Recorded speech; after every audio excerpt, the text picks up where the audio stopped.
Parents and teachers? This video is about what to do when your ADHD kid gets in trouble in school, and teachers, you may like this one as well. And for you parents out there, it doesn't matter what age your child is, if you're wondering what to do when your kid gets in trouble at school, you may want to take notes on this because I'll have some real specific ideas for you in just a bit here. But basically, I'm going to give you two what I consider critical insights to support your child. And these aren't what most people focus on. That's why I'm really going to dive deep with this. I see this a lot in my work. My name is Seth Perler. I'm an executive function coach, speaker. I do wear a lot of hats in the executive function world. Executive function has to do with how your brain helps you to execute, and ADHD is all about executive function. So I see situations and work with families around situations like this a lot. And what they often do when their child gets in trouble in school is to focus on the details of the situation, try to figure out what happened, try to figure out all of these nuances and details, and they kind of get lost in the weeds and lose sight of what's most important. And it can be hard to get back to that because we want to figure out the details and what's going on. So again, my name's Seth with SethPerler.com, and TIFO is the Executive Function Online Summit. And some of the background that I want to give you here first is I'm going to give you a couple little background thoughts before I dive into the strategies here. But first of all is that when a student gets in trouble in school, these are complicated issues. They're always complicated. So regardless of if I'm talking to the school, the teachers, the family, the kid, everybody has different stories. It's very difficult to figure out what the facts are. And sometimes the facts are important, but sometimes they're not nearly as important as we put too much emphasis on trying to figure out exactly what happens. You'll understand why I'm saying that in just a moment. So, but we're really concerned with what are the different sides of the story? What is fact? What's really going on? What are the consequences? What should the consequences be? And why? Why should the consequences be what they are? And so often adults have consequences that are not well thought through. And the intention of the consequence is to create change, but it's not doing that.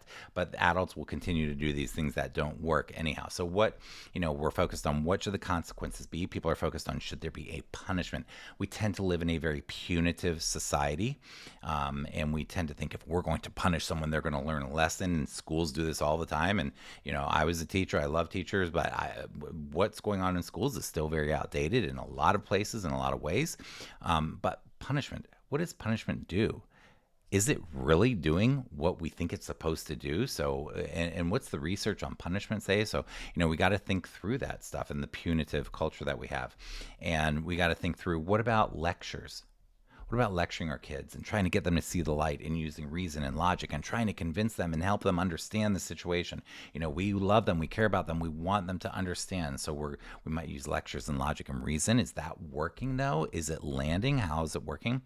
And a lot of times when we're using those lectures or logic or reason, we can often find ourselves enabling or doing too much for them or solving it too much for them. So we really need to look at these things. We're trying to be helpful. We're trying to be helpful. Are the things we are trying to do to be helpful being helpful? That's the question here. So here I'm going to give you my two insights that I think you might find very valuable as you're navigating any sort of situation like this. Number one is to ask why, and number two is to keep the communication doors open. And I'll tell you how you can do that in a moment. Asking why means, number one, asking why the quote behavior. Why is this happening? There is a reason. Obviously, if you follow me and you're familiar with my work, it's not because a kid is a bad kid. There is no such thing as a bad kid. That's not why. What's going on? What's really going on? There's a reason. Something's going on. Imagine an iceberg. There's something underneath the iceberg. Really put yourself in your kid's shoes and say, what were they trying to get out of this? What were they trying to do by what they did? What might have been happening? Like, really put yourself in their shoes and ask why the behavior is as it is. Why? Ask why this is happening. What are they looking for? What are they seeking? What is the need? What is the unmet need? What's really going on here? Stop and ask that. Again, we get so caught up in the details. We need to stop and ask why. Now, When asking why and looking beneath the tip of the iceberg, I want to mention, if you're familiar with me in executive function, executive function.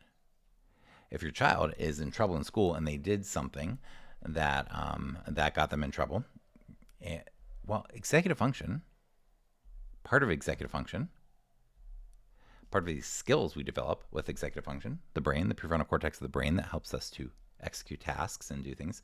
Part of executive function is decision making, choices.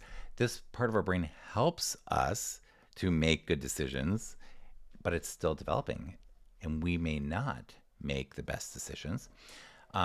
Executive function also has to do with something called inhibition, to inhibit, to hold back what we say, the words we want to say, or to hold back the actions we take, and to hold back. Sometimes we inhibit emotions, thoughts, words. We inhibit, we hold back.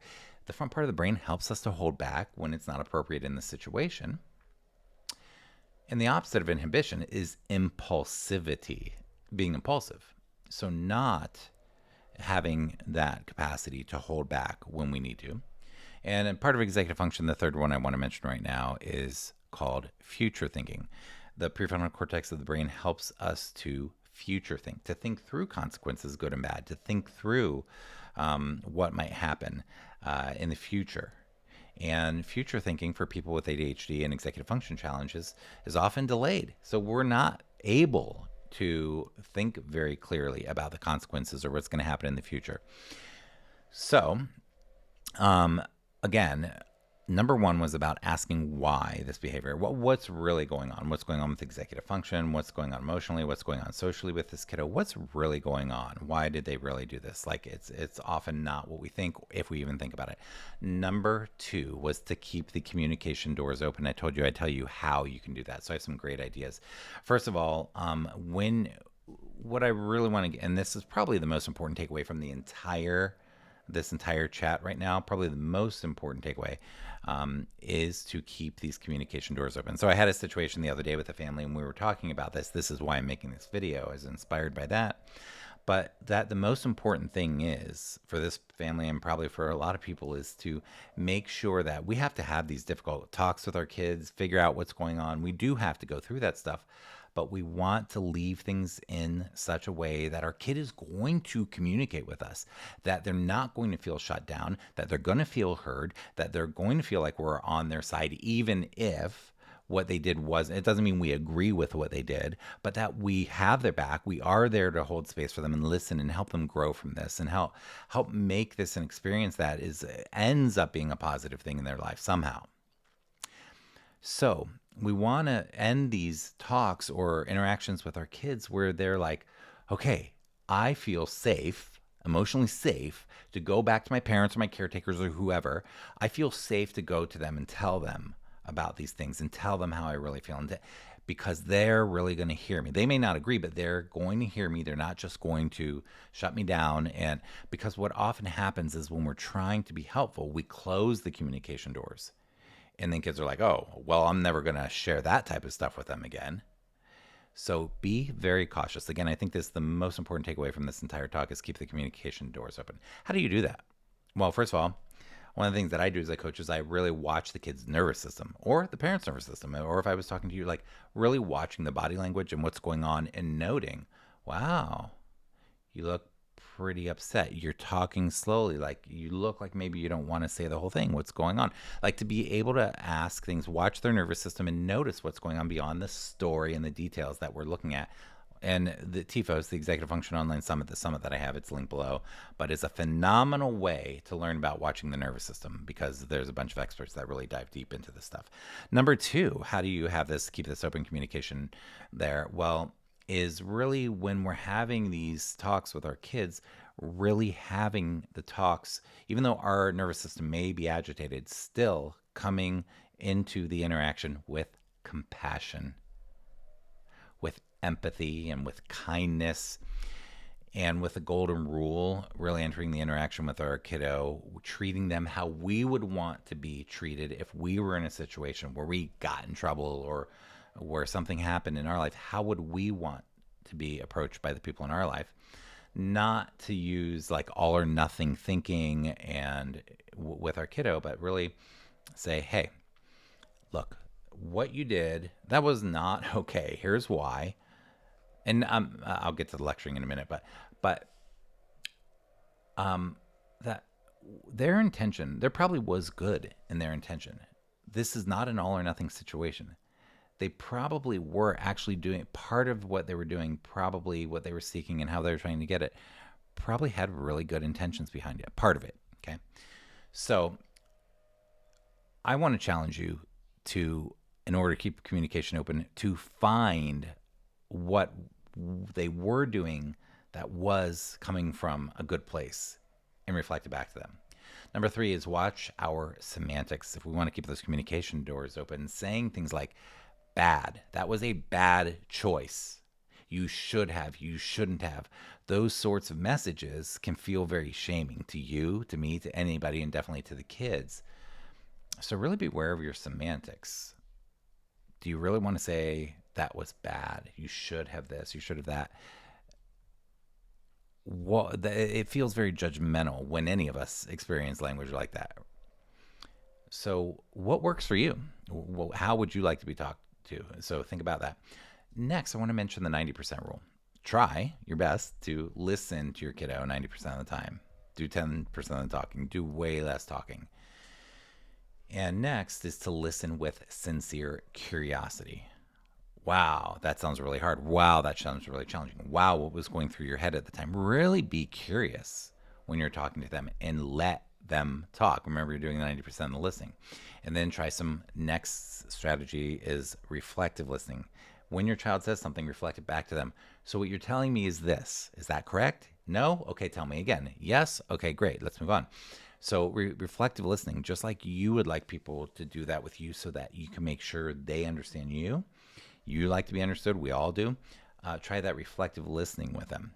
The next thing is trying I notice. I notice your voice is getting loud as you're talking about this situation. I notice you look sad. I notice you look angry. I notice your shoulders look really tight. I notice you're slumped over.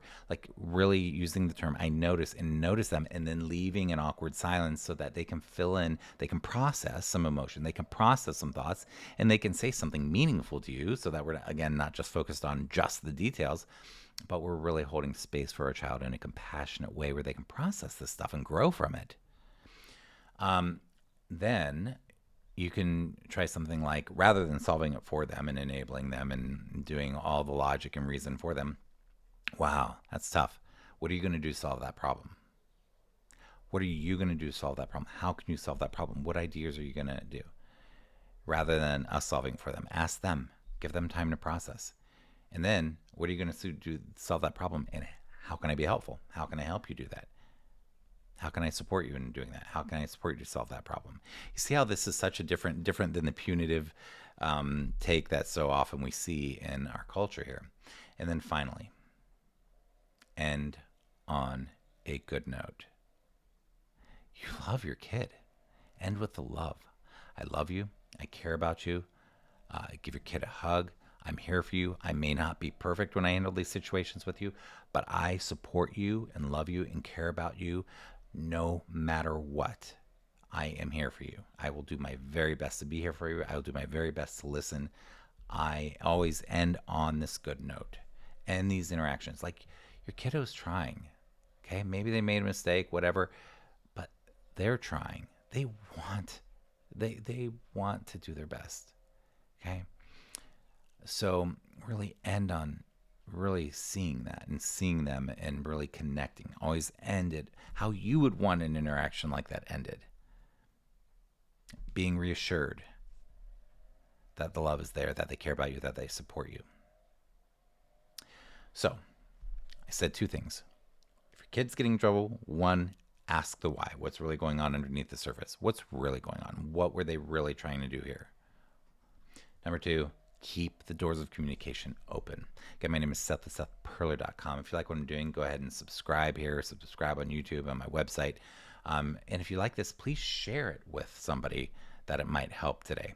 And you can like this on YouTube if you want. But I would like to hear in the comments, whether you're on my actual website or on YouTube, I'm curious from you, What do you do that works in these sorts of situations? Or what have you done that doesn't work in these sorts of situations? Any sites that you have that could help some of the other people here?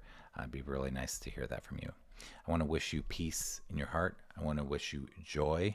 And most of all, I want to wish you connection with your kiddo and the people you care about. Have a fantastic day. Again, SethPerler.com. Later. See you soon.